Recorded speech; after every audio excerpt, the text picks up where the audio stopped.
This episode of To The Point is sponsored by Tarsus. Tarsus Pharmaceuticals applies proven science and new technology to revolutionize treatment for patients, starting with eye care. Tarsus is advancing its pipeline to address several diseases with high unmet need across a range of therapeutic categories, including eye care, dermatology, and infectious disease prevention. Tarsus is proud to announce that Xdemvy Lotilaner Ophthalmic Solution 0.25% is now available to prescribe.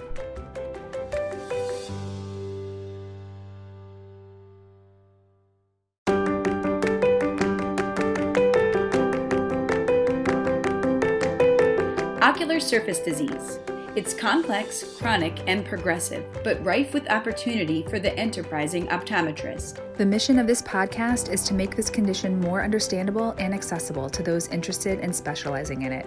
So let's get to the point. Welcome to another episode of the To The Point podcast. My name is Jackie Garlich, and I am joined by my co-host Leslie Odell, and we are thrilled to introduce you to our guest today, Dr. Elena Carter. She is a native to Buffalo, New York, and graduated from Pennsylvania College of Optometry in 1999. She is a former major in the United States Army, and she currently works at Kenner Army Health Clinic in Fort Lee, Virginia. She enjoys working with cutting-edge optometric practices to best serve our active duty and veteran populations, and she specializes in anterior segment disease and disorders.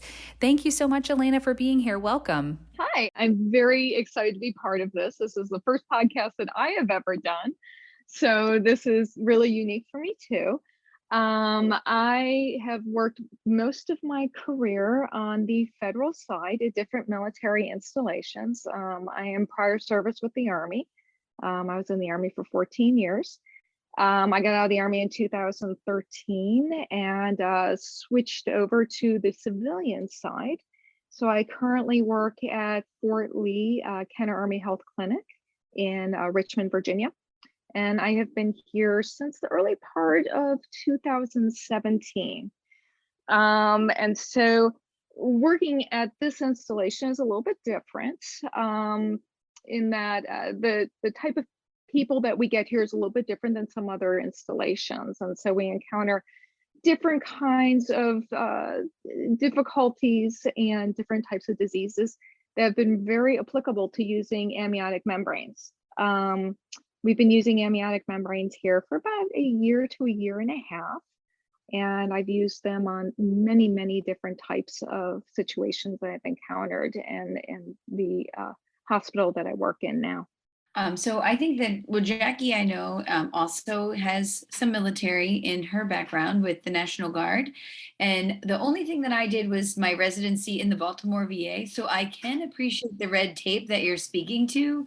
I know it was always interesting to see new things come to light, but then a challenge to get them, through the hurdles of a VA system anyway. So anyway, I thought maybe you could talk a little bit just about how you had to make the case for amniotics, if you even had to do that, because again, that was probably 20 years ago for me. So maybe things have changed. So it was rather difficult. Really amniotic membranes is something that's very unknown to a lot of people who are on the military side, as far as like routine uses in eye care. So we had to, of course, explore what was available to us and how we can improve upon that. And then, of course, there's always, with any kind of government installation, there's the cost factor. So we had to say, hey, this would be beneficial cost-wise for long-term use on these individuals to basically keep them in service. So, we encounter difficulties with people not being able to perform their functions because of whatever disease or trauma that they encountered. And so, we had to make the case for them that, hey, this would shorten the time and give us better outcomes. And so the cost benefit ratio was really something that we had to push through. Once we got them to understand that, and they were going a little bit blind on, what we were saying. We're saying, hey, this is really something that's beneficial and going to be beneficial to our population here. Then they were much more apt to say, okay, let's go ahead and do this.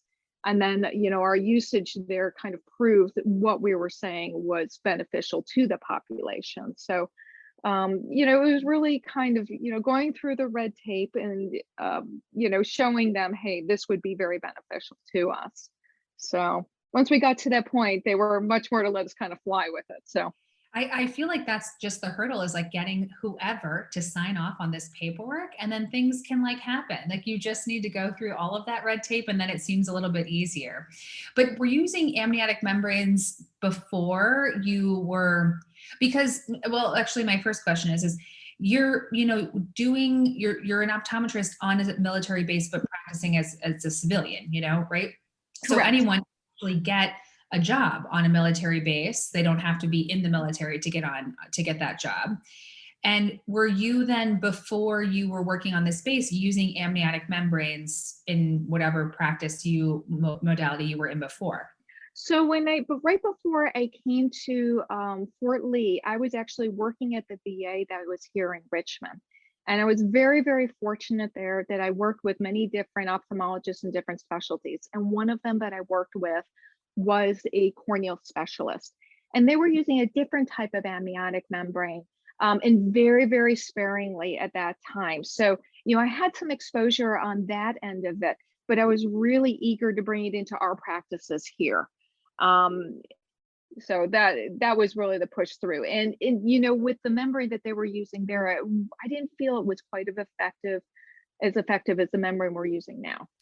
So I will just say, first, I think one of the first hurdles, whether you're working in a military setting or you're a private practice owner, is the hurdle to bring in anything new.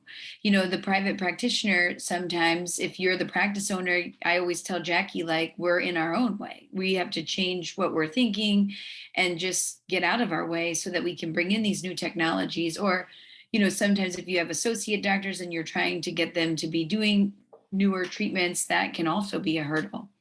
But then the other thing is just learning about the technology. So for me, I was practicing in an integrated setting when we had the first frozen membrane with Procara, and there was not that much really being explored at the time around ocular surface.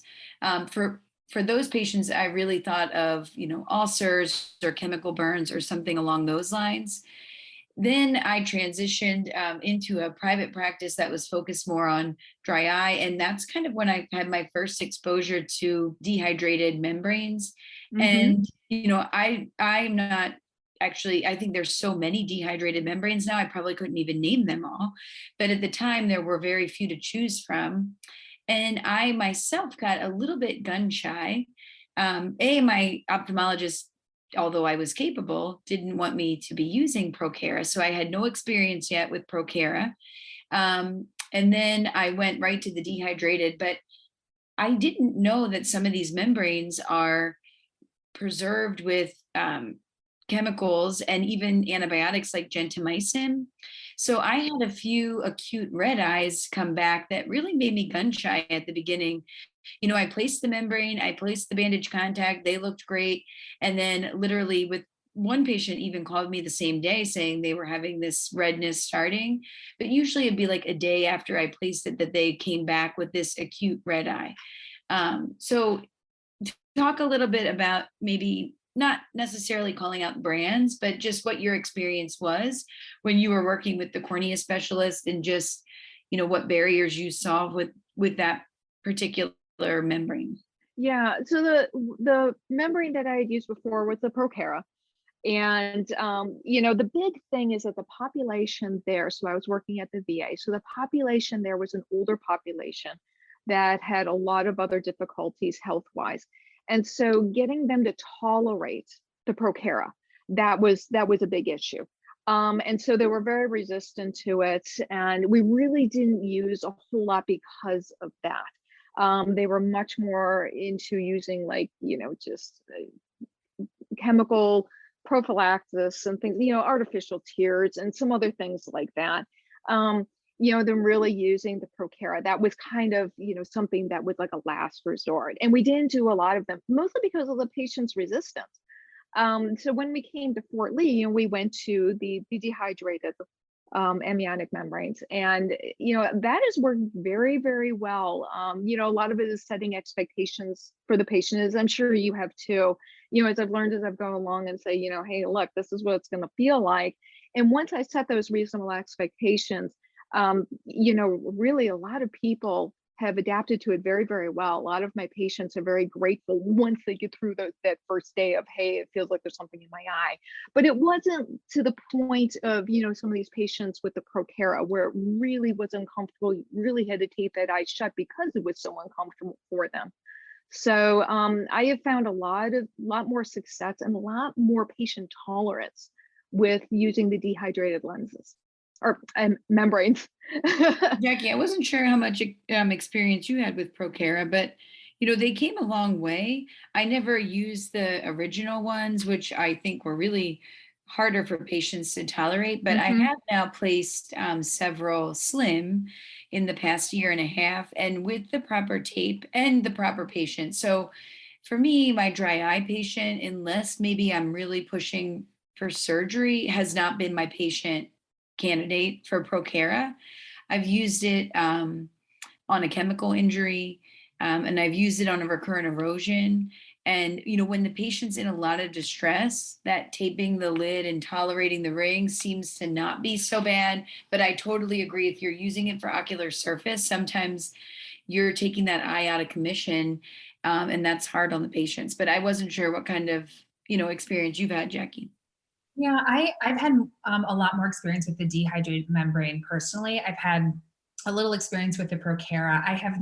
I had the experience I've had with it was the first generation. So I didn't have, the best experience with it from a patient comfort perspective, as you're saying, Elena. And I do think, there's studies that will talk about the differences in terms of the efficacy from a cryopreserved versus a dehydrated membrane. And, that can maybe be another podcast. I feel like we could probably do another podcast on the differences between those, but I certainly think they're both beneficial. And in terms of patient willingness, I'm thinking, I have a patient right now, Leslie, you and I have talked about this patient before, but I finally got her to agree to let me put a membrane on her.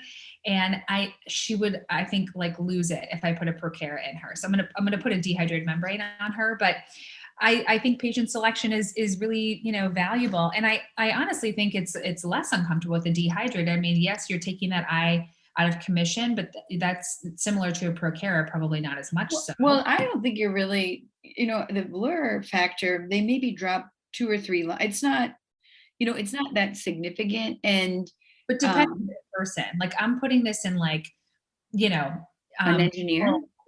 I'm putting this in attorneys. I'm putting this in finance people. This is all my people, like all the financial district people. So, when I put this on, they're like, oh yeah, that is really blurry. And I'm like, yeah, I know. But so I think it's all, if I did this to my 80-year-old, they'd be like, yeah, I'm sure they wouldn't be as you're right. upset about it. So kind of depends on the person, but. Well, I'd like to talk about what you said and definitely get Elena's perspective on this too, which is you finally got your patient to agree. So what have been the challenges of patient willingness, when you have that conversation about what you want to do next and you kind of explain what amniotic tissue grafts are, what kind of things do your patients say and what kind of things do you say back to kind of help them get over that fear? Because it's really just fear of the unknown, probably from the patient side of things. Yeah, Elena, why don't you start with that? That's a good question. So my patient population is a little bit different in that most of the people I'm dealing with is soldiers. And so, I've used the amniotic membranes from everything from EKC to we had an acute hemorrhagic conjunctivitis to I've had corneal-limbal melts that I've used them on. So when these patients come in and say, hey, this is what we're going to do, they're kind of like, okay, great. They don't really give me too much resistance, partially because they're so uncomfortable to begin with that if they're taken out of training for too long, that is very problematic for them. So, if we go ahead and do one eye at a time, even though they may be slightly uncomfortable, they have basically a contact lens in their eye and they can still go through what they need to go through for their training. And so I haven't encountered the same type of resistance that perhaps someone would in a private practice. They come into me, by the time that they come into me, they're in bad shape. Their cornea is just completely chewed up. We're talking multiple infiltrates, vision of 2100 or worse. I mean, they're in dire straits by the time they get into me. So it's like, hey, this is what we're gonna do.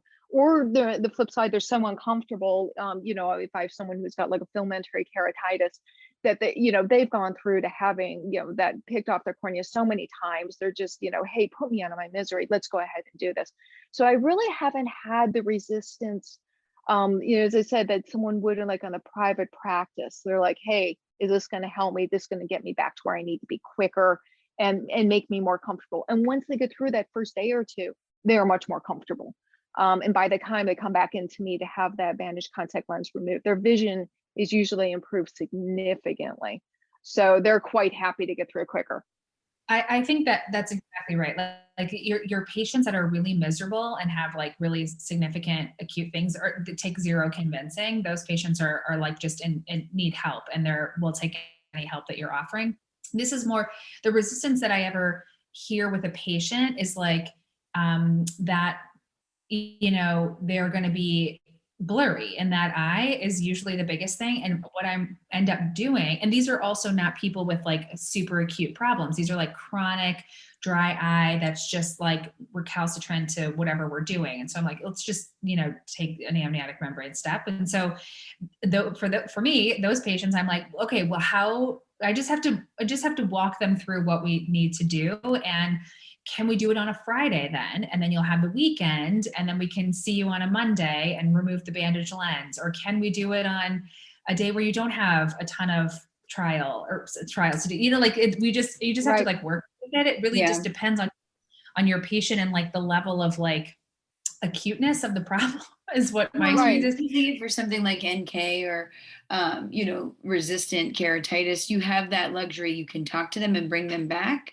Whereas, when you're in that urgent situation, you don't have that luxury. So I have had a couple where it wasn't so acute. I actually had one today, who was a recurrent herpetic keratitis. Who had scarring, and I know, poor guy, and his vision wasn't horrible, but it certainly was affected. And when you looked at it, it was just a lot of stromal scarring and things like that. And I said, hey, look, let's give this a try. Worst case, we're about where we are. Best case, we get some better, and it remodels some of that scarring that's already occurred, and let's see if we can get a better handle on this. And he was all for it. He was like, let's do it. And I said, hey, you want to talk about this more? He goes, no, let's do it.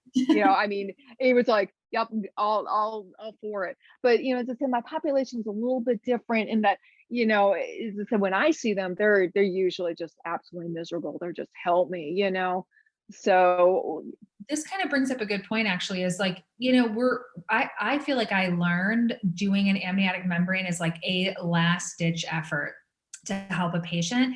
And really, it doesn't have to be that way. Like, it doesn't have to be this like horrible chemical burn that we're putting an amniotic membrane on. We put these on our dry eye patients to try to jumpstart our process. It certainly isn't going to heal the dry eye, but it will certainly give a leg up on treatment. But sure.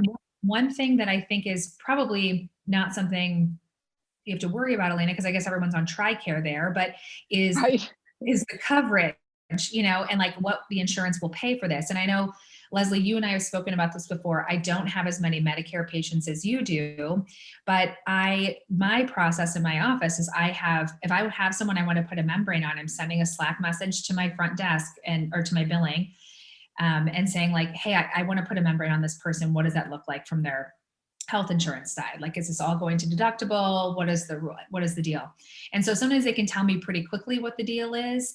And sometimes we just have to talk about it. And I certainly don't want to surprise someone with this like $1,600 amniotic membrane bill that they weren't aware of. But Leslie, talk about your experience with Medicare patients. I feel like it's very brave of you to say, let me put this on your eye on a Friday and I'll take it out on Monday, because I do the total opposite. If I'm seeing those patients that I know I can schedule back and it's Friday, I'm always like, how about we bring you in next Monday and I'll have all week in case you have a problem, versus me having to maybe come in for some. But I will say that is because of what I said with my first experience with the dehydrated membranes. I still have PTSD over those patients, and I have yet, knock on wood, to have this happen. we're actually, when we're using dehydrated, and I know Elena, I think you are as well, using Yes. Apollo. Um, Yes. and I haven't had this happen at all. So I sometimes do get a little brave and do the Friday to Monday. Well, the reason I do a Friday because I'm trying to help them. Oh, I get what you're doing. I'm just saying it was very brave of you. I give them my cell phone. So like if there's an issue, I just tell them to call me and I'll see them. So that has happened one time where I had a patient call me on a Sunday and I came in and the membrane had totally dissolved. Well, I'm actually going to now check out your Google reviews, Jackie, to see if it says Dr. Garlich is so amazing. She comes in on the weekends all the time. And then I see you're planting your 5 stars. I'm just kidding. I give my cell phone out I do it pretty often actually. Because I find that people, no, I mean, that speaks to the ease, right? And you can do it and you're only you get a rare callback. Like that's amazing because that is not my early days of dehydrated membrane. So kudos to technology moving us forward. Medicare is pretty easy. And obviously that population of patients is where I'm running into a lot of NK.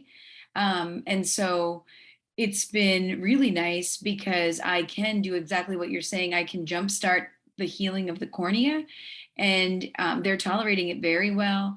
And there's been very little resistance. So I just really have to coach those patients. And maybe you would say this for your younger patients, but I really have to coach those patients not to rub. And I think because their lids are like a little looser, I have had a few displaced bandage contact lenses that, it was from, I think, just lid dynamics and rubbing. So I say, you don't really need to put any drops in until I see you back, unless you're using a lubricant. I don't know actually if either of you are doing antibiotic drop because there's, sleeping in a bandage lens, but I haven't been doing that. So I'm always kind of wondering if I should be. I don't either. I've done steroids with them. Yeah. So I usually just say limit your drops and try not to rub. And then normally it's nice that it's, just the bandage lens when I'm seeing them back. But Medicare, as far as the patient population's easy because it's a covered service.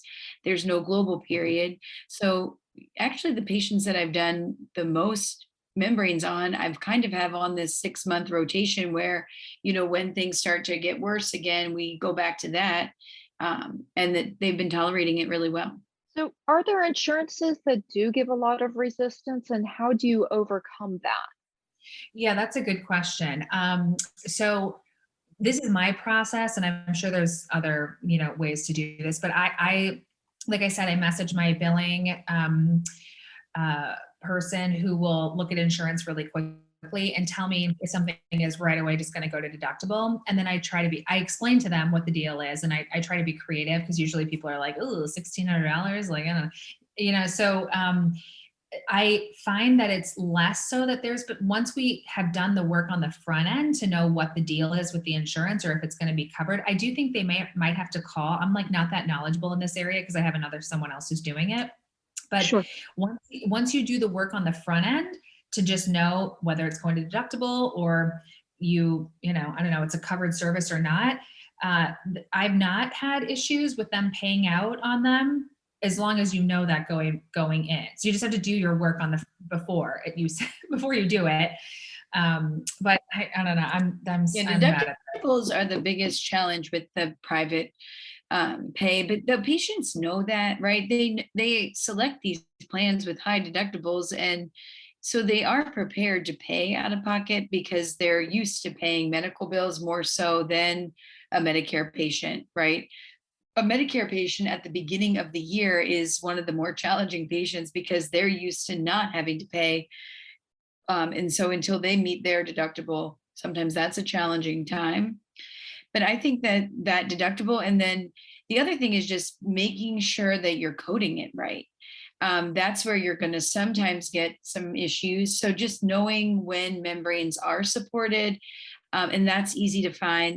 The companies even provide these billing codes, but my kind of rundown is neurotrophic keratitis, filamentary keratitis, persistent keratitis, and then all of the things that you said, Elena, about, urgent reasons for using membranes and ulcers and herpes and all of those things. But when you're thinking about how you're going to integrate it into your dry eye practice, you really need to know those codes, because if you don't bill properly, insurance is going to deny you. Yeah, they will. The companies are pretty good about giving you, what you need, because they want you to be successful also. So you can certainly, pick whatever company you want to kind of start out with, which actually I have a question for both of you. Like what, so if we have listeners who are like, maybe I want to try an amniotic membrane, how do I get started doing that? How did you guys do it? I mean, Elena, you said you were working with a cornea specialist, and my experience is very similar. I was also working with a cornea specialist, and he helped me do my first Procara. But do you guys have recommendations on like how someone who isn't working with a specialist would get started with placing these? So we just reached out to a company. We reached out to Apollo, and they were very good at working with us and coming in and speaking with us so that we could present something to have this approved by TRICARE in our facility. We were very fortunate in that there was another location that had already had TRICARE approved amniotic membranes. So we followed along in their suit. So the way the government side works is that if one installation has it approved, then you can kind of jump on the bandwagon and say, hey, look, they are doing it over there, even if it's, another part of the world. And, it makes it a little bit easier to push through, which is what we did. So, we reached out to Apollo with us. Yeah, and I actually did, when I opened my clinic a year and a half ago, I was unfamiliar with that brand of dehydrated membrane, and again was still in shock from some past experience. But my office manager had been using it. She worked in a practice with a cornea specialist, and she said, I think you should really give this a try. So she actually did the outreach to the rep that had been calling on that office that she came to me from, and got it in for us. And then my burning question is, when you're placing it, do you do a three-step a three-step approach? And I would say, like, dry the cornea with the Wexel sponge, place your membrane, and then place your bandage contact lens? Or are you putting your membrane into the bandage lens and then onto the eye? I place my membrane directly into the contact lens and then place the whole lens and membrane in the eye. Mm-hmm. Is how I do that. Yeah. I had another dehydrated membrane that I was using that wasn't Apollo. And I did the first way that you said. So I dried the cornea, put the membrane on, and then put the bandage contact lens on. But I don't do it that way anymore. I do it how Elena does it. I put my membrane in my bandage lens because I don't want to use a lid speculum, and I don't want to bring a technician in to try to hold the lids open for me. So I think that's easier to do it that way. That's me personally. It does take a little, getting used to. The tissue is like so flimsy and it curls right away when you get it out of the package. There's a little learning curve to it. But yeah, I think reaching out to a rep can certainly get that process going for you.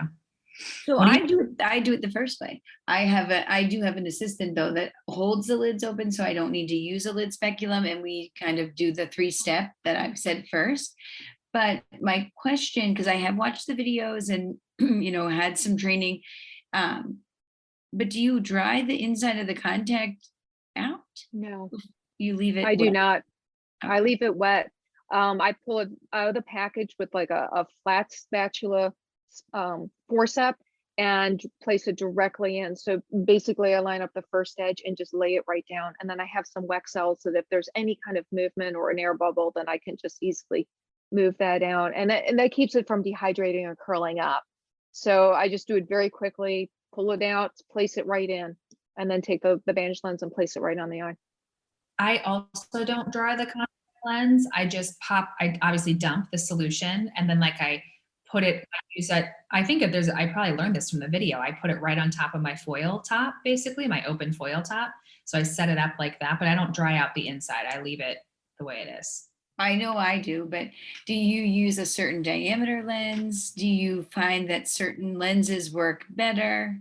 What's your trick there? This is a great question. I actually want to get a larger diameter lens because I feel like the one that I have right now, which I cannot remember the size off the top of my head, but I feel like it's too small. I actually want to get a larger diameter one. I forget what I have now, 13.8, or I don't know how big it is. So I have the 10, the 12, and the 14. And I thought initially, I have all three sizes, and I thought initially that I would use more of the 10. And I found very quickly that I liked, like what you're saying, I like the 12 and the 14. Especially when I'm dealing with something like the filamentary keratitis or like with the corneal limbal melt. I really wanted that larger membrane. I really wanted it to completely cover that cornea. And actually what I found was my struggle with this was I had to find a contact lens that I really liked to stay on there that was large enough to cover Yeah. everything. Right, because I'm looking for this 14.2 diameter. I don't know if that's what you're looking for, but you're kind of limited in what you have as options. Right, exactly. And so, one of the lenses that I like to use as a bandage contact lens is the Air Optics, just simply because it's a little bit of a heftier lens. It's easier for me to handle. It stays in there, but it's a 13.8. So, with the 14 millimeters, I was like, well, that's not going to work. We need to use something else that's a little bit bigger. So I have this coverage so it's more stable. So I find most of the time that, as I said, when I'm dealing with, I deal with a lot of these viruses because of the population that I'm working with, these, enteroviruses that we had. And of course we had the big episode of EKC, things like that, using the 12 millimeter worked fine. That worked well. We're dealing with a lot of infiltrates in the cornea, but with some of these other things, I'm with you. I really like that larger diameter lens.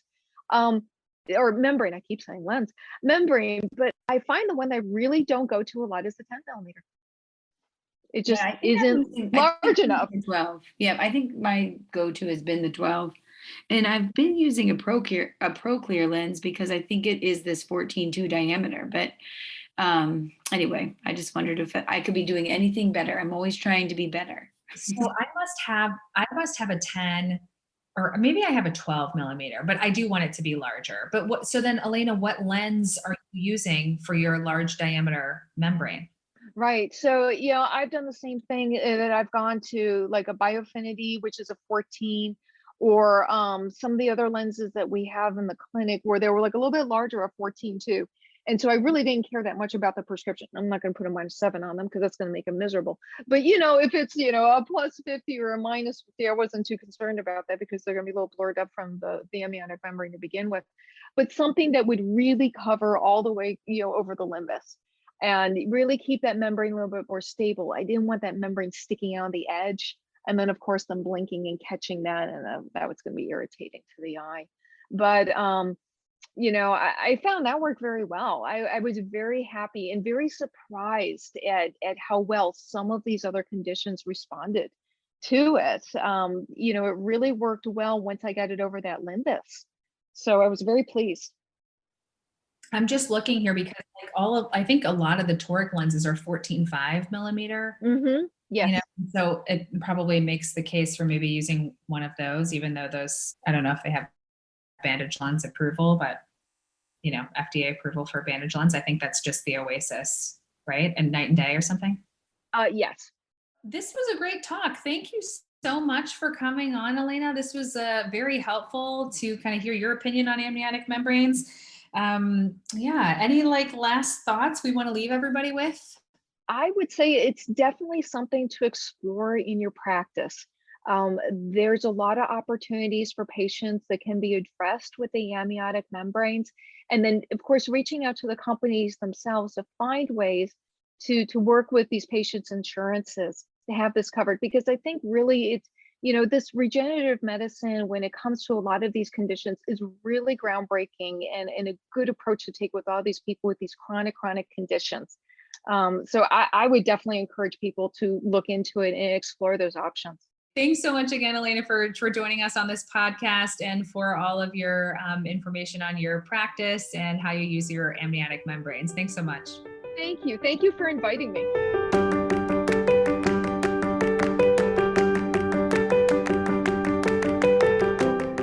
And now for the To The Point wrap up. Remember, when exploring new technologies such as dehydrated amniotic membrane tissue graft and cryopreserved amniotic membrane tissue graft, it's important to really educate yourself and any practice that you might work with what the advantage is to the patient. This is one area where we can make a big impact on patient outcomes in a short amount of time.